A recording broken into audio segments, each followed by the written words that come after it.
The first elected and first black mayor in Newbern, Alabama, has not been able to carry out his duties, leaving the town because white folks there have blocked him from taking his seat for 3 years. Patrick Braxton assumed office by default in 2020 when he filed for office, and no one else, including the incumbent, did the same. Previous Newbern mayors had been appointed or ran unopposed, with several serving for more than 10 years. Many residents did not know they were even allowed to have elections.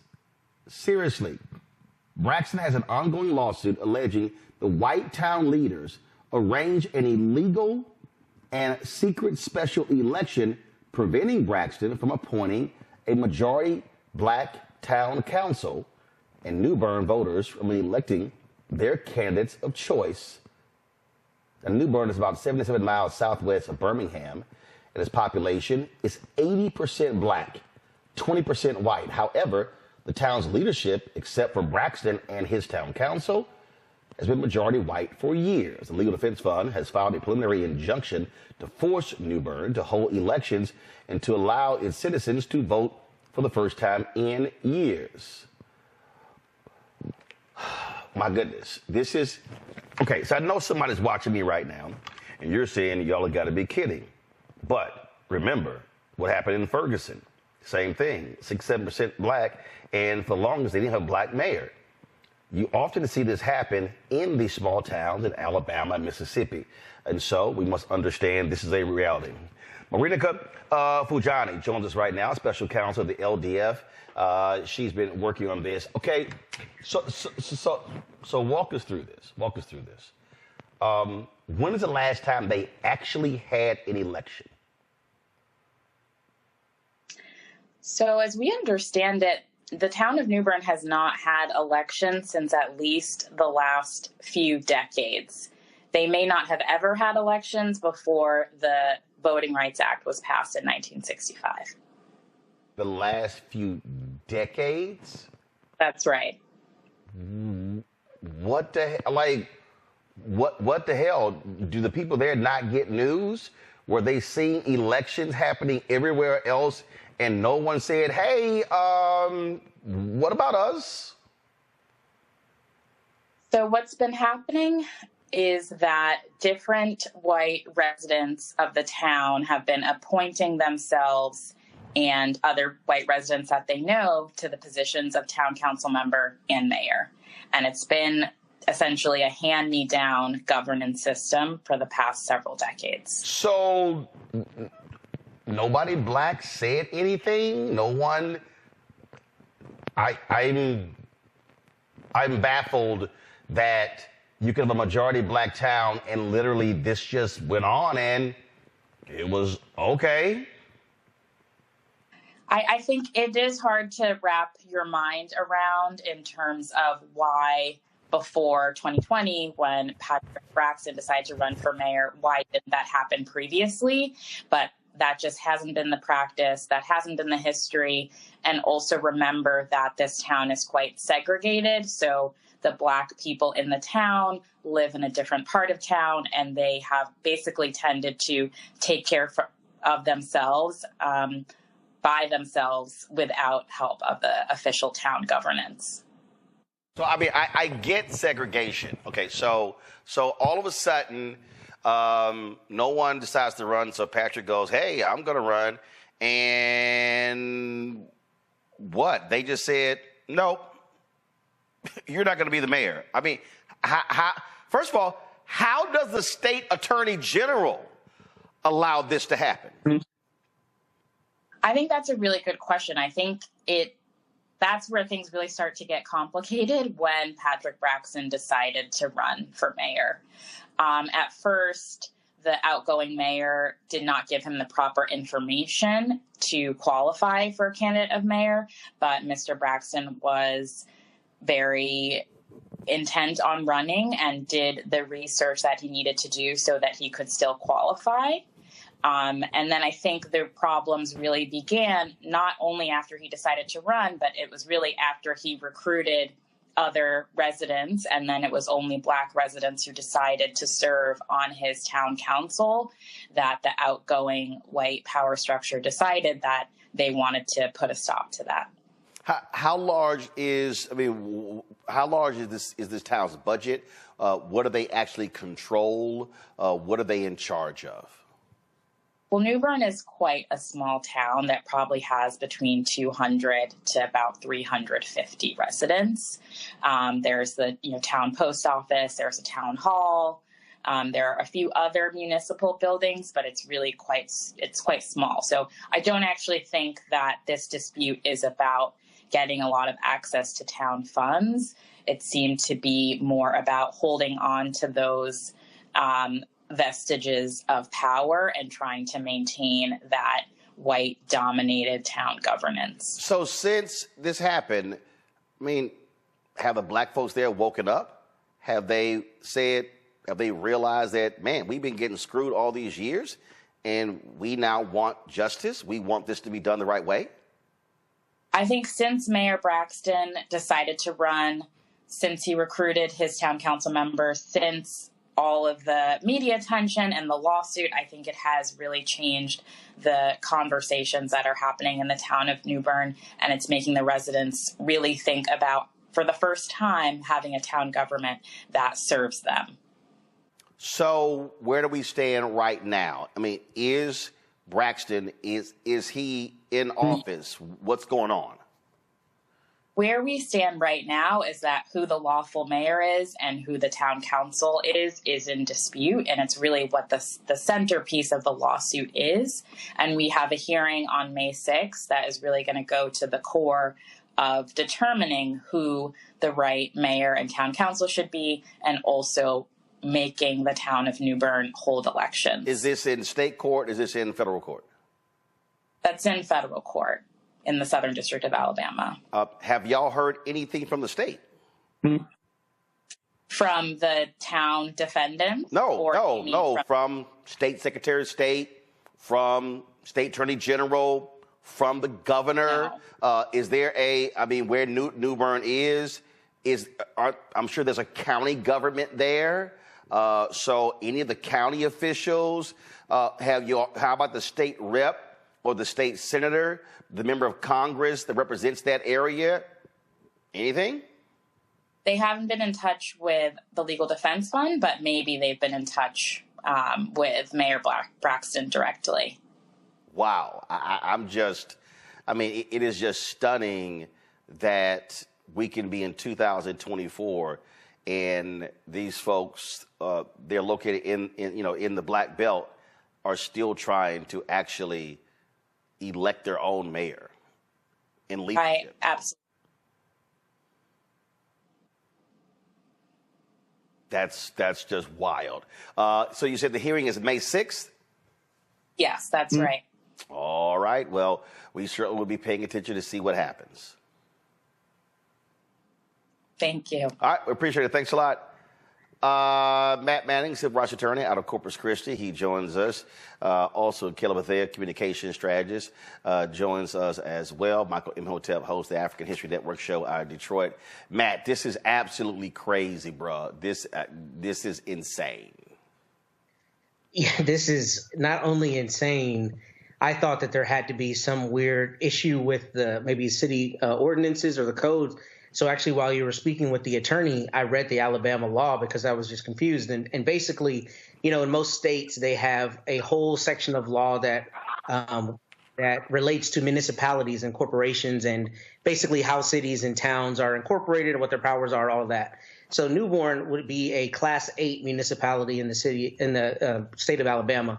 And the reason I mention that is because oftentimes there are gaps when they're very small cities and towns in terms of their ability to just govern themselves. So I thought maybe they had some kind of weird law that allowed the mayor to appoint everybody on the city council and some of the stuff I read in advance of this segment. But getting down to it, this is out and out racism and out and out preservation of power, because the Alabama codes, as it relates to even Class 8 municipalities, talks all up and through about elections. So the fact that there haven't been elections here, I think is proof positive that there's clearly been a very caustic power dynamic, and there's been a power dynamic where even among 350 some odd people, the Black people there have been cordoned off and been rendered unable to participate fully in their democracy. So I'm hoping that the federal judge sees this as just a per se, you are being divested of your 15th Amendment right to vote. You're being divested of your right to be a fully participative citizen. And hopefully he or she, not only issues the injunction, but make sure that the people of Newbern actually get to have a voice. This is crazy, Kelly. Just crazy. It's crazy, but it's also really fascinating to me because after, listening to the LDS attorney, or representative rather, I am now curious to know exactly how many other municipalities are in this exact same situation, in that there are hundreds, if not thousands, of small towns just like Newbern, Alabama, and certainly throughout the South. I wonder just how many are in a similar or exact same predicament, in that there are no elections because the town is so small, and I'm assuming the demographic is relatively older. Usually small towns of this size, we're talking about people who have been there their entire lives, don't really, venture out and then come back. We're talking about people who have been there and have stayed there their entire lives, residents who, are pretty much used to how things are and aren't necessarily exposed to how things can be or are currently in the rest of the state, rest of the country, and beyond. So I think certainly the white residents of Newbern know and take advantage of that. And not only is that disgraceful, I think it really does need to be explored by the DOJ, because this is, in my opinion, an even bigger issue. Michael. Yeah, Roland, I know some people act surprised by this, but this doesn't surprise me at all, especially if you understand the history of Alabama. No, you look at the Alabama State Constitution in 1901, okay, that codified white supremacy. And that's not me saying that. That's the Encyclopedia of Alabama. When you go research it, they instituted poll taxes and literacy tests to suppress the African-American vote. When you go back and look at the lawsuit of Gomillion versus Lightfoot, 1961, this was to fight against the gerrymandering that the state of Alabama was doing in Tuskegee, Alabama, and locking out almost all of the African-American voters and bringing in to this district poor white voters. And Tuskegee, Alabama had a higher literacy rate than the surrounding white counties, largely because of Tuskegee Institute. But Michael, yeah. No. I mean, first of all, you go through the civil rights movement, the Black freedom movement. You got what happened in Selma. You got what happened in Birmingham. You get the Voting Rights Act of 1965. There are only 77 miles from Birmingham. Yeah, I'm a little surprised you don't have an election since 1965. I mean, that's we ain't say 1985, 1995, 1965. Well, Roland, January 6, 2021, you had a group of domestic terrorists to try to overthrow the government. No, I understand that. But an 80% black town, 20% white, not having an election since the 60s. Yeah, that's that's still shocking. I'm not saying it's right. No. I'm saying again, what? There's no news this is sort of like the Japanese soldier, who they found 30 years later, didn't realize the war was over. I just don't understand how people living in this town got no news about any election anywhere else in the country and was like, damn, we ain't had one since 60-something. I'm just saying. Very quickly here, one of the points I've made before numerous times on this show is oftentimes white people will value our vote and fear our vote more so than we will. Okay, and I'm not trying to condemn anybody in this town. That's not what I'm saying. I'm saying white people fear the African American vote, and in the words of the great master teacher historian Dr. John Henry Clark, he would say, "I'm surprised that you're surprised." This does not surprise me. Since the 60s, yeah, it surprises me. All right. Be sure to follow us here on our Facebook fan page, The African History Network, my YouTube channel, Michael Imhotep, IMHOTEP. Follow us on our social media platforms as well, on Twitter and Instagram. We have the information here on the homepage of our website, AfricanHistoryNetwork.com. You can also register for the 10-week online history course that I teach, where we deal with thousands of years of history and what leads up to the transatlantic slave trade taking place. This is a class that I created the curriculum. I've been teaching it since 2017, on and off. Ancient Kemet, the Moors, and the Ma'afa, understanding the transatlantic slave trade, what they didn't teach you in school. So the class is discounted to $60. We're going to do about 12 class sessions, including the first session, which was the overview. We have the class lesson plan here for all 10 or 11 class sessions as well. So you can see the type of content that we cover. You can download the class lesson plans here as well.